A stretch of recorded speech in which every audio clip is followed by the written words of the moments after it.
soldado muito corajoso agora, centurião, e os que estavam cuidando de Jesus quando ele estava sendo crucificado. Eles ficaram com muito medo quando viram um terremoto e coisas assustadoras acontecendo. Eles disseram que Jesus era realmente o Filho de Deus.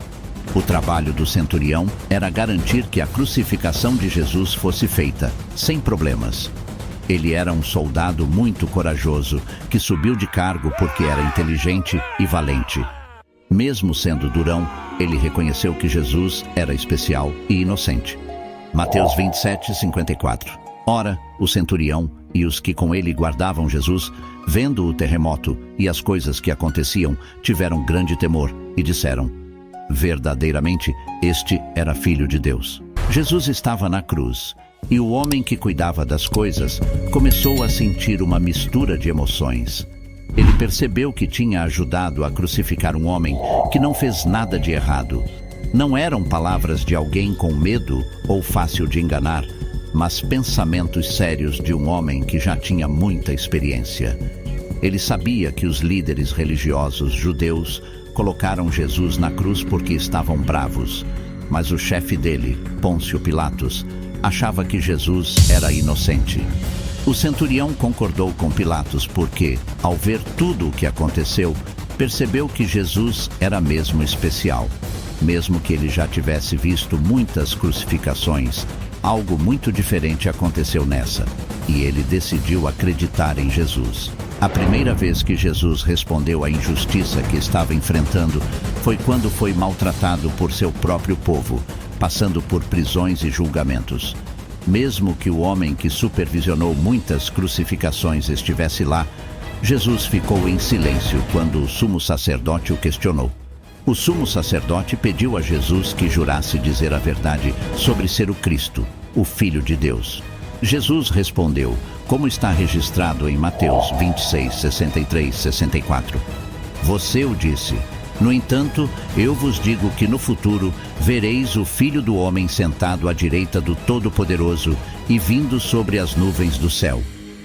Depois de ser torturado pelo centurião e seus homens, os soldados do governador levaram Jesus a um lugar chamado Pretório. Lá, toda uma tropa romana se reuniu ao redor dele. Eles tiraram suas roupas e colocaram uma túnica vermelha nele, como se fosse um rei. Fizeram uma coroa de espinhos e a colocaram em sua cabeça, além de uma cana em sua mão direita, como se fosse um cetro.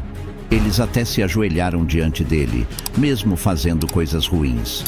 Este episódio é descrito em Mateus 27:27-31. Então os soldados do governador levaram Jesus ao palácio e reuniram em torno dele toda a coorte. Despiram-no e colocaram nele um manto de púrpura. Depois, tecendo uma coroa de espinhos, puseram-na em sua cabeça e uma cana em sua mão direita. Ajoelhando-se diante dele, zombavam, dizendo: Salve, Rei dos Judeus! Eles cuspiram nele e pegaram o junco e bateram nele repetidamente na cabeça. Depois que terminaram de ridicularizá-lo, eles o despiram do manto escarlate e colocaram suas próprias roupas nele e o levaram embora para crucificá-lo. Jesus enfrentou as injustiças com dignidade, respondendo em silêncio aos gritos da multidão que exigia seu sangue.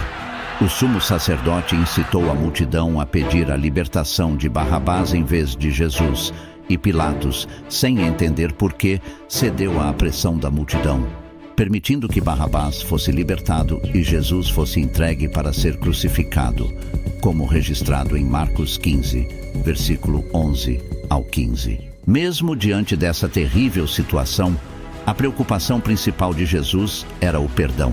Ele orou ao Pai, pedindo perdão para aqueles que o rejeitaram, incluindo o soldado que o crucificou. Suas palavras poderosas estão registradas em Lucas 23:34. Pai, perdoa-lhes, pois não sabem o que fazem. Enquanto Jesus estava na cruz, os soldados dividiram suas roupas e lançaram sortes, cumprindo a profecia em Mateus 27:35. Então, depois de o crucificarem, repartiram as vestes dele, lançando sortes, para que se cumprisse o que foi dito pelo profeta. Repartiram entre si as minhas vestes, e sobre a minha túnica deitaram sortes. Durante esse momento sombrio, a natureza também reagiu, com um terremoto e as rochas se dividindo em resposta à morte do Filho de Deus. Mesmo as rochas mostraram compaixão diante da agonia do Redentor. Essa escuridão espessa sobre toda a terra durante a crucificação simboliza o peso espiritual da situação.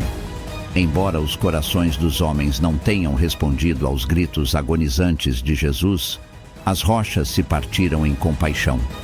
Este evento extraordinário destaca o profundo significado da morte de Jesus, que derramou seu sangue por todos.